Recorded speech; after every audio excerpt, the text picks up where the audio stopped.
এই চ্যাপ্টারটা ধারক ও ধারকত্ব ইলেকট্রোস্ট্যাটিক্সের, এটা আমাদের ওয়েস্ট বেঙ্গলের যে সিলেবাস সেখানে অধ্যায় 4। যদিও 4 নম্বর অধ্যায়টা এই মুহূর্তে আহ, শুরু করার ইচ্ছা ছিল না, কিন্তু আমার কিছু স্টুডেন্টের কথা হচ্ছে সিলেবাসটা তাড়াতাড়ি শেষ করতে হবে। আর 2 নম্বর হচ্ছে গিয়ে যে সিলেবাসটা শেষ করা তো বটেই, তার সঙ্গে সঙ্গে যেটা গুরুত্বপূর্ণ জিনিস হচ্ছে যে যেগুলো উন্নত ধরনের পরীক্ষা সেখানে সব কনসেপ্ট একসঙ্গে মিলিয়ে মিশিয়ে অঙ্কগুলো দেওয়া থাকে। তাহলে আগে আমরা কনসেপ্টটা পুরোটা ক্লিয়ার করে নিই, তাতে দুদিকে ডিমান্ড পূরণ করা সম্ভব হবে। এক হচ্ছে কিছু ছাত্রছাত্রী যারা খুব মানে ইচ্ছুক, যাদের যাদের ইচ্ছা হচ্ছে যে তাড়াতাড়ি সিলেবাস শেষ করতে হবে, তাদের ইচ্ছাটাও পূরণ হবে। আর 2 নম্বর হচ্ছে সিলেবাসটা শেষ করার সঙ্গে সঙ্গে আইডিয়াটা কমপ্লিট হয়ে যাবে। এরপর নিউমেরিক্যাল প্রবলেমের দিকে কিছু স্টুডেন্টের ডিমান্ড রয়েছে যে ভালো নিউমেরিক্যাল প্রবলেমগুলো যেগুলো উন্নত মানের সেগুলো করানো হোক। সেগুলো আমি এই যে ক্লাসগুলো করছি সেই ক্লাসগুলো গ্রেডেশন অনুযায়ী করে দেবো, সেগুলো সবার জন্য নয়।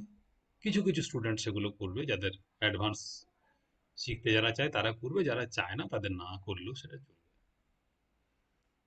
যেহেতু দূরের থেকে ক্লাস করা হচ্ছে তার জন্য স্টুডেন্টদের ডিমান্ড আমাকে ওই হোয়াটসঅ্যাপের উপরেই ভরসা করতে হয়। তারা যেরকম আমাকে বলে সেরকম কাজ করতে হয়। কাছাকাছি থাকলে ইন্টারাকশন করে জানা যেত। দেখ, বেশি কথা বলে সময় নষ্ট করার মতন সময় নেই।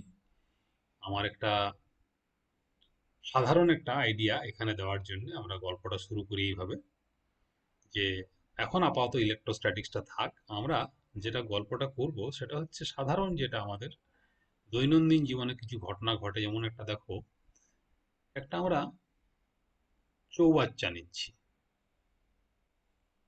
তো চৌবাচ্চাটা এরকম দেখতে, ডটেড লাইন হয়ে গেল। তো এটা চৌবাচ্চা ধরে নেওয়া যাক। এখন এটাতে যদি আমরা খানিকটা জল ঢেলে দিই তাহলে কি হবে? আর জল ঢাললে সেই জল এখানে,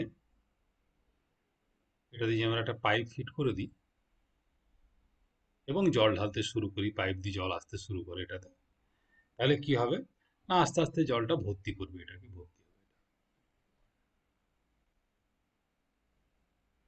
তো এইটা হচ্ছে জলের লেভেল, হাইট।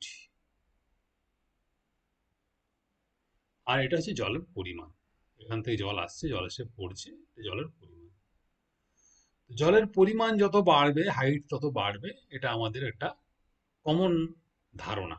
জলের হাইটটা হচ্ছে জলের পরিমাণের সঙ্গে সমানুপাতিক। সেটা আবার কিরকম? না, পার্টিকুলার যদি এই চৌবাচ্চাটা না হয় তাহলেই কিন্তু এই সমানুপাতের যে নিয়মটা খাটবে। যদি এমনটা হয়, অর্থাৎ কিনা যদি আমাদের চৌবাচ্চাটা বদলে দিই, কিরকম? ধরা যাক চৌবাচ্চাটা একটু বড় সড়ো নিলাম আমরা, ডটেড লাইন দিলাম, একটু বড় সড়ো। তো এরকম একটা চৌবাচ্চা নেওয়া হলো, বড়, এরও চলে এলো। তখন কি হবে? না, তখন ওই একই পরিমাণ জল ঢালছো কিন্তু হাইটটা অতটা নেবে না, হাইটটা কম হবে। এটা যদি আরো ফ্ল্যাট করা হয়, অর্থাৎ চৌবাচ্চাটা যদি আরো চওড়া করে দেওয়া হয়, এরকম বড় একখানা চৌবাচ্চা নেওয়া হয়, তাহলে জলের লেভেলটা আরো কম হবে। তাহলে এই যে চৌবাচ্চার জলের লেভেল বা হাইট, এটা নির্ভর করছে তার আকৃতির উপরে। আমরা আকৃতি না বলে এমন একটা কথা বলতে পারি ক্যাপাসিটি।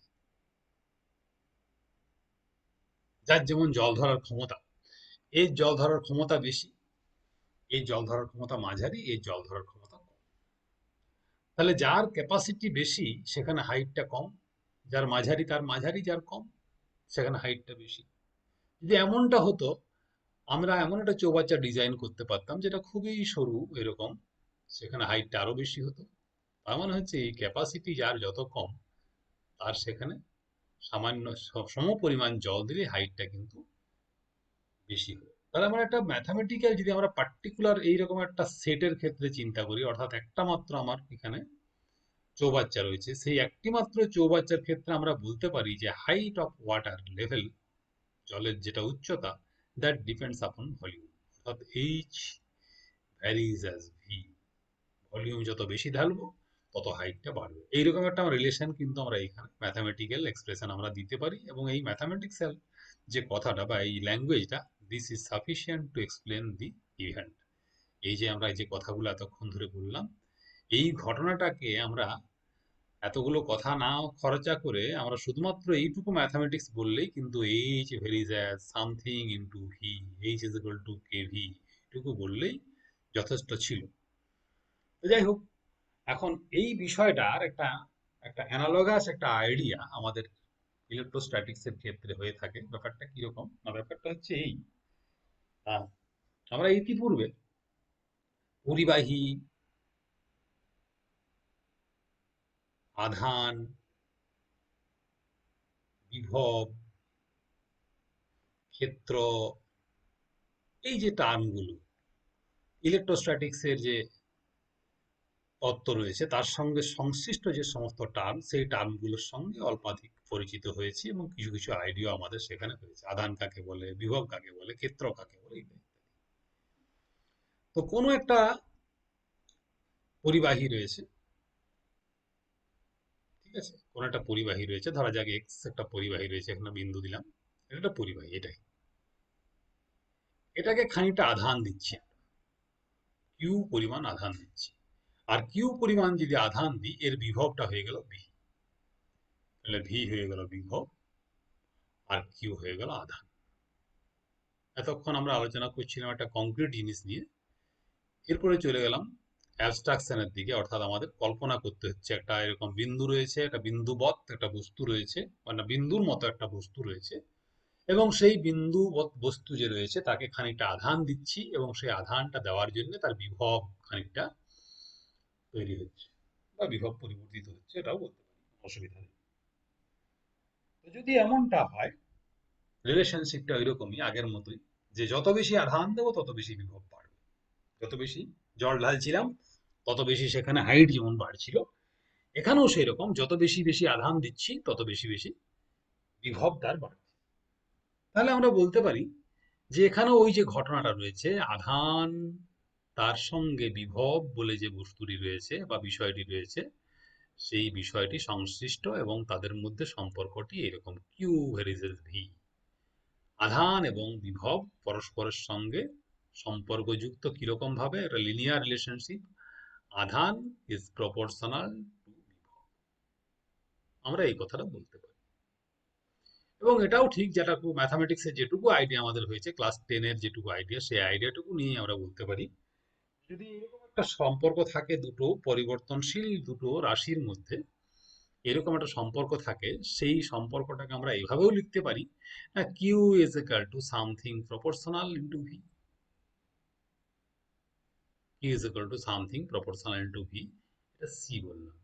তাহলে এই প্রপোর্শনালিটি কনস্ট্যান্টটা কি না, proportionality constant c is equal to হচ্ছে q by v, c is equal to Q by v. তাই এটাকে ডিফাইন করতে চাই, what is the proportionality constant, না c is equal to q, c is equal to q when v is equal to 1, তাহলে c is equal to q when v is equal to 1, এটা একটা mathematical notation, c is equal to q when v is equal to 1। এই যে mathematical notation, এই mathematical নোটেশনটাকে যদি আমরা সাধারণ বাংলা ভাষায় প্রকাশ করতে চাই, তাহলে আমরা বলতে পারি যে এই যে বিভব ধারণ করতে পারে, বিভব পেতে পারে এরকম একটা পরিবাহী রয়েছে, মানে একটা পরিবাহী, সেই পরিবাহীর যদি একক পরিমাণ বিভব বর্ধিত করতে হয়, v is equal to যদি 1 বাড়াতে হয়, তাহলে যতটা চার্জ একে দিতে হবে সেটাই হচ্ছে তার সি। সি, এই সি কে বলা হয় ক্যাপাসিটেন্স,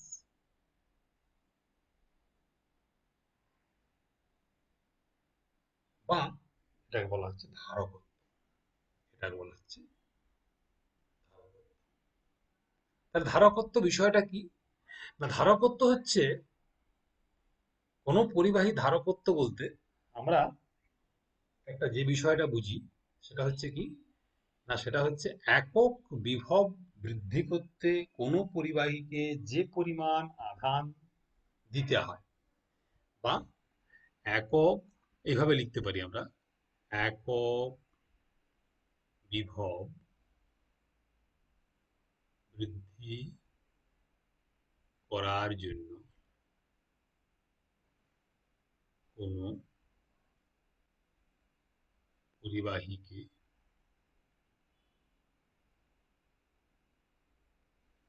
যে পরিমাণ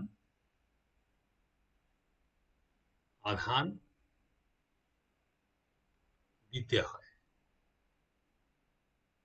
বা কোনো পরিবাহীর যে পরিমাণ আধান প্রয়োজন হয়, তাকে উক্ত পরিবাহী ধারকত্ব বলে। তাকে উক্ত পরিবাহী ধারকত্ব,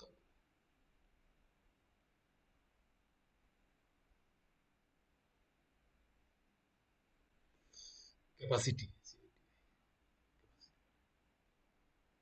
আর ধারকত্ব বলে।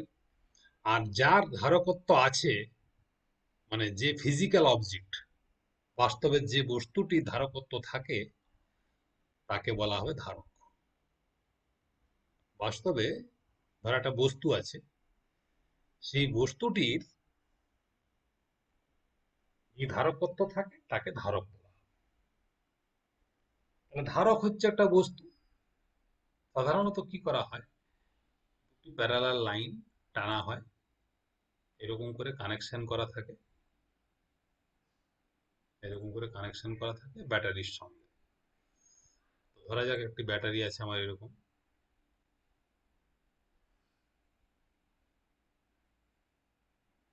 এরকম একটা ব্যাটারি আছে।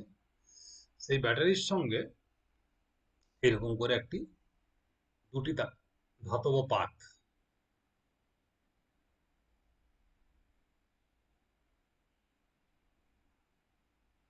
যখনই ধাতব পাত নেওয়া হবে তখনই সেখানে গিয়ে চার্জ জমা হবে।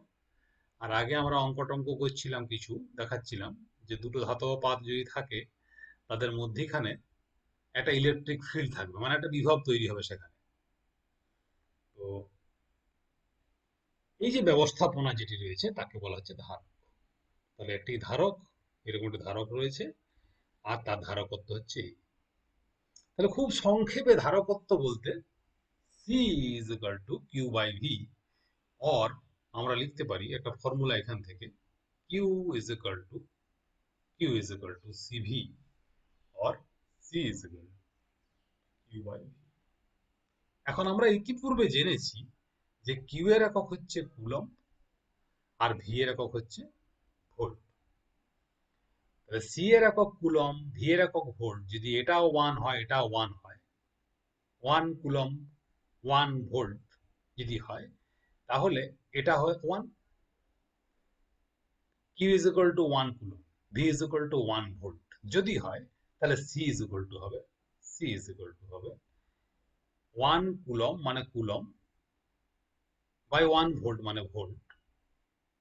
এই কুলম্ব বাই ভোল্ট, এই যে রেশিওটা, এটাকে বলা হচ্ছে farad, is equal to farad. Coulomb by volt is equal to ফ্যারাডের নামটা পরিচিত কিনা জানি না তোমাদের কাছে। মাইকেল ফ্যারাডে, গ্রেট সায়েন্টিস্ট, যিনি আমাদের এই যে ইলেকট্রিক্যাল সায়েন্স বা যে ইলেকট্রিসিটি আমরা নিয়ে এখন আমরা দিনরাত উপকৃত হচ্ছি, এর টেকনোলজি এবং এর সায়েন্সটাকে ডেভেলপ করার জন্য যে কয়জন বিজ্ঞানীর অবদান রয়েছে, তাদের মধ্যে সবচেয়ে উল্লেখযোগ্য অবশ্যই Nikola Tesla, my most favourite scientist. তোমাদের পড়ানোর ফাঁকে ফাঁকে মাঝে মাঝে আমি গল্প শোনাবো। আর এই মাইকেল ফ্যারাডে, তার অবদান কিন্তু কোনো অংশে কম নয়। তিনি যে কাজটা করেছিলেন সাধারণ জীবনযাপনের অবকাশে, অসাধারণ একখানি কাজ করেছিলেন। তাকে স্মরণীয় করে রাখার জন্য আমরা ক্যাপাসিট্যান্স এর ইউনিটটাকে ফ্যারাডে বলেছি। ছোটখাটো ব্যাপারটা নয়, খুব সহজভাবে উচ্চারণ করা হয় ফ্যারাড। ফ্যারাডের সম্বন্ধে জানলে পরে আমাদের উচ্চারণের ভঙ্গিমাটা বদলে যাবে। তিনি এত বড়ই কাজ করতে পেরেছিলেন। তাহলে আমাদের খুব সিম্পল যে আইডিয়াটা ছিল, সেই আইডিয়াটা আমরা এখানে দিলাম, যে what is farad, what is coulomb, what is volt, সেটা আগে বলা হয়েছে। এই ফ্যারাডের অনেকগুলো ছোট ছোট একক রয়েছে। একটা হচ্ছে 1 মাইক্রো ফ্যারাড, এগুলো তোমরা একটু নোট করে রাখবে। 1 micro farad is equal to 10 to the power minus 6 farad. 1 pico farad, 1 এরকম লেখা হয়, 1 পিটা ছোট হাতের হয়, এটা বড় হাতের হয়, এফটা, is equal to 10 to the power minus 12 farad. এগুলো খুব সাধারণ জিনিস, এগুলো নিউমেরিক্যাল প্রবলেম করার সময় আমাদের কাজে কাজে লাগবে। আর একটা রিলেশন তোমরা লিখে রাখতে পারো তোমাদের ইয়েতে, কপিতে। 1 ফ্যারাড, এই ফ্যারাডটা হচ্ছে এসআই ইউনিট। 1 ফ্যারাড, পরের পাতায় চলে যাচ্ছে।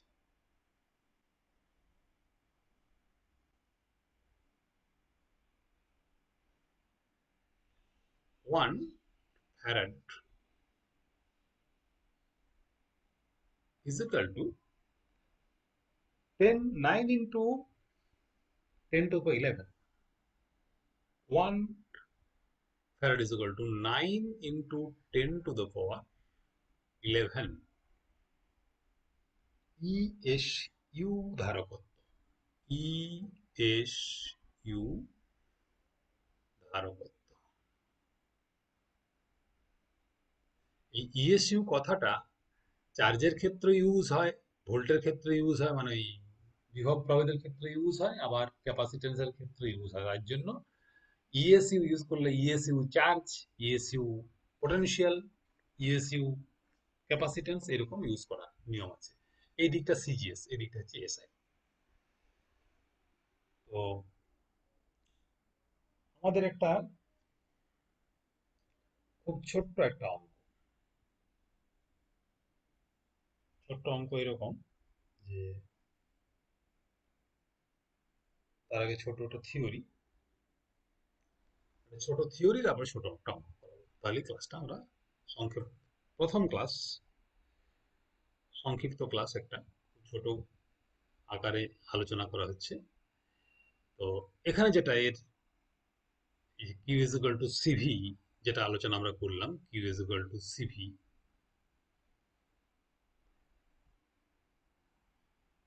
এই তত্ত্বের একটা থিওরি।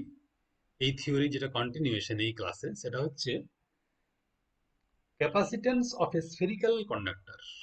Capacitance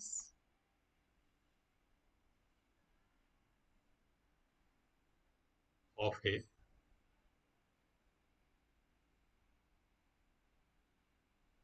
spherical conductor. আমরা শুধু এই বিষয়টা নিয়ে এখন আপাতত আলোচনা করব, capacitance of A spherical conductor. মানে একটা স্ফেরিক্যাল সাইজের আমরা একটা যদি কন্ডাক্টর নিই, তার ক্যাপাসিটেন্সটা কত হবে।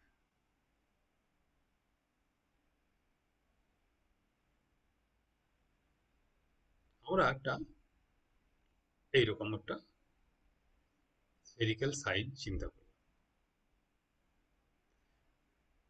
তাহলে এই যে স্ফেরিক্যাল সাইজটা চিন্তা করেছি, এটা স্ফেরিক্যাল বডি একটা, তার সেন্টার হচ্ছে ও, এবং এই যে স্ফেরিক্যাল বডিটা রয়েছে, এই স্ফেরিক্যাল বডি রেডিয়াসটা হচ্ছে capital R. Radius of the, radius মানে ব্যাসার্ধ,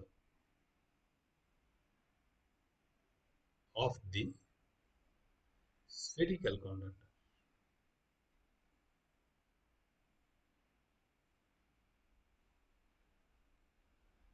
is equal to R. Okay, এরপরে কি না, এরপরে আমরা বাইরের থেকে আমরা চার্জ নিয়ে আসছি, বাইরের থেকে চার্জ নিয়ে আসছি। তো প্রথমে আমি ডিকিউ চার্জ নিয়ে এলাম, ডিকিউ চার্জ নিয়ে এসে এটাকে ডিকিউ চার্জ, এটা করে ডিপোজিট করলাম, ডিকিউ পরিমাণ চার্জ দিলাম। তারপর আবার ডিকিউ চার্জ নিয়ে এলাম, ডিকিউ চার্জ নিয়ে আবার ডিপোজিট করলাম, তারপর আবার ডিকিউ চার্জ ডিপোজিট করলাম, এরকম করে ইনফাইনাইট সিমেল চার্জ ইনফাইনাইট বার আমি পরপর পরপর নিয়ে আসছি। লক্ষ্য করে দেখো যে ফিজিক্সের যে আইডিয়াগুলো, ফিজিক্সের আইডিয়াগুলো স্টার্টিং যেখানে হয় সেটা পুরোপুরি একটা অ্যাবস্ট্রাক্ট থিঙ্কিং। এটা কখনোই সম্ভব নয় তুমি ডিকিউ পরিমাণ চার্জ ওই ঝোলাই করে পোস্ত আনার মতো কি চাল আনার মতো কি ডাল আনার মতো নিয়ে এলে আর ইনফাইনাইট টাইমস তুমি দেবে, তার সময় তোমার জীবৎকালে নেই, আমারও নেই, সম্ভব নয়। তো এই যে প্রসেসটা, এই প্রসেসটা হচ্ছে একটা অ্যাবস্ট্রাকশন, অর্থাৎ একটা পুরোপুরি কাল্পনিক একটা পদ্ধতি। আবার গভীরভাবে লক্ষ্য করে দেখো এই যে অ্যাবস্ট্রাক্ট যে প্রসেস, সেই অ্যাবস্ট্রাক্ট প্রসেস একটা অ্যাবস্ট্রাক্ট ম্যাথামেটিক্সের সাহায্যে একটা পুরোপুরি কংক্রিট জিনিসের সম্বন্ধে একটা কংক্রিট ধারণা দিচ্ছে। তাহলে আমরা এই যে মুখের কথায় বলি আদর্শায়িত, অ্যাবস্ট্রাক্ট, কংক্রিট, বাস্তব, এগুলো আমাদের মন গড়া দেওয়া, আমাদের ভাষার যেটা অপ্রতুলতা, অর্থাৎ কথাবার্তার যে ভান্ডার সেটা আমাদের সীমিত বলে এভাবে বলি, ব্যাপারটা কিন্তু আসলে সম্পূর্ণ আলাদা। এখন আমার দোষ বা গুণ যাই বলো না কেন, এই বিষয়টা আজ থেকে বিষয়ান্তরে চলে যাই, সেটা অবশ্য নিজের স্বার্থে নয়, তোমাদের স্বার্থে। তুমি চিন্তা করো এটা, তুমি চিন্তা করো যে বারবার আমি এই প্রসেসটা রিপিট করছি, দিস ইজ অ্যাবস্ট্রাক্ট প্রসেস। এবং এই অ্যাবস্ট্রাক্ট প্রসেসে আমি চার্জ দিতে দিতে দিতে দিতে কি করব না, যখন আমার কিউ পরিমাণ চার্জ এখানে দেওয়া শেষ হয়ে যাবে তখন আমি এর বিভব মেপে দেখলাম এর বিভব হয়ে গেছে ভি। ওকে, এবার আমরা জানি যে ইতিপূর্বে আমরা যেটা আলোচনা করেছি যে বিভব পরিবাহী গোলকের, পরিবাহী গোলকের পৃষ্ঠ বিভব, যদি না জানা থাকে একটু লিখে রাখো, এটা is equal to V is equal to Q by 4 pi epsilon naught into R. এটা কিন্তু গোলক আকার পরিবাহী ক্ষেত্রে, গোলক গোলক আকার পরিবাহী, আচ্ছা ওই লিখেছি গোলকের তো লিখেইছি, তাহলে গোলকাকার পরিবাহীর পৃষ্ঠ বিভব is equal to V is equal to Q by 4 pi epsilon R. আবার বাই ডেফিনেশন আমরা বলতে পারি, বাই ডেফিনেশন অর্থাৎ আমরা যেটা আমরা ক্যাপাসিটি সংক্রান্ত বা ক্যাপাসিটেন্স সংক্রান্ত যে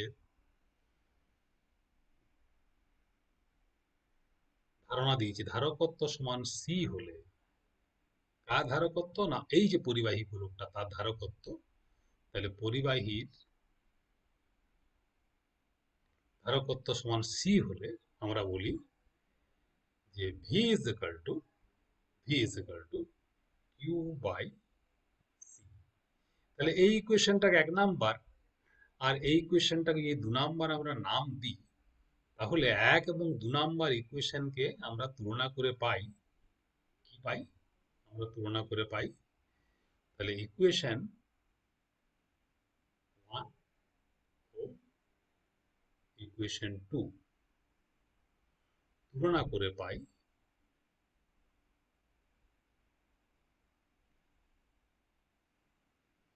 C is equal to 4 pi epsilon naught, 4 pi epsilon naught into আর।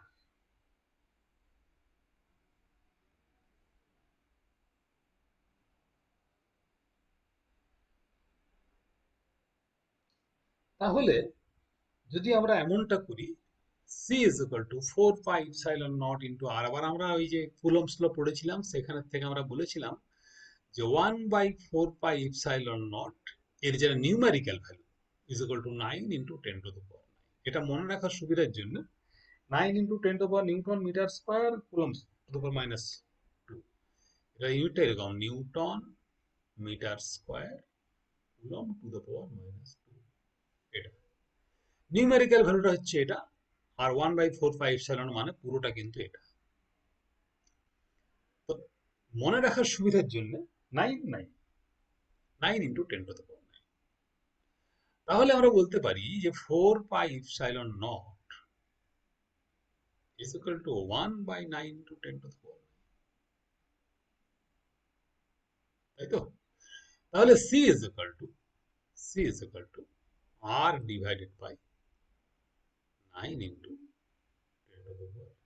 10⁻⁹। লক্ষ্য করে দেখো, আর হচ্ছে রেডিয়াস, রেডিয়াসটা আসবে মিটারে, কিন্তু সিটা আসবে আবার কিসে? না, সিটা আসবে তোমার ফ্যারাডে। তাহলে C is equal to r/10⁹ farad. এটা একটা রিলেশন।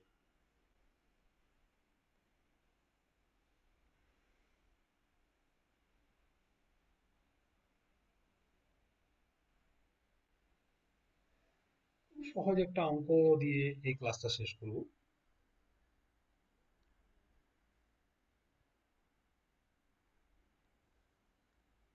অঙ্কটা এরকম,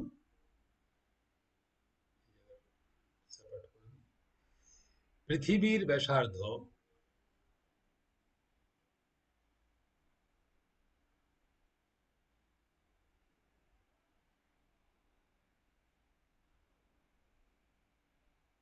6400 কিলোমিটার, এর ধারকত্ব মাইক্রোফ্যারাড এককে নির্ণয় করো।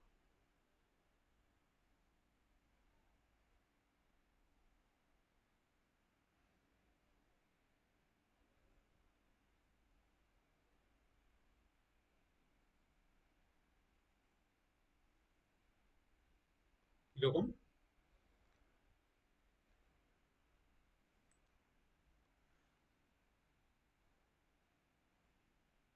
এই ফর্মুলা, ভেরি সিম্পল।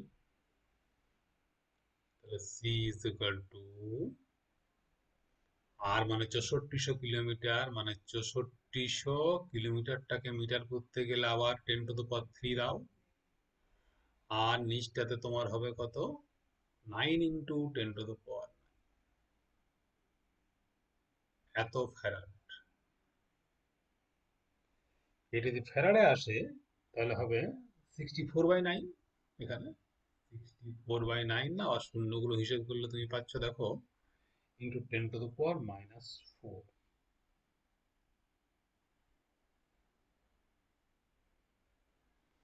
তার মানে আমি লিখতে পারি 6400/9 × 10⁻⁻6 ফ্যারাড।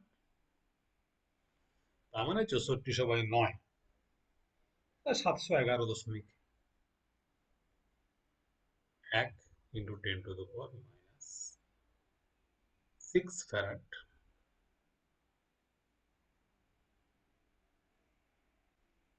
মানে 711 ফ্যারাড।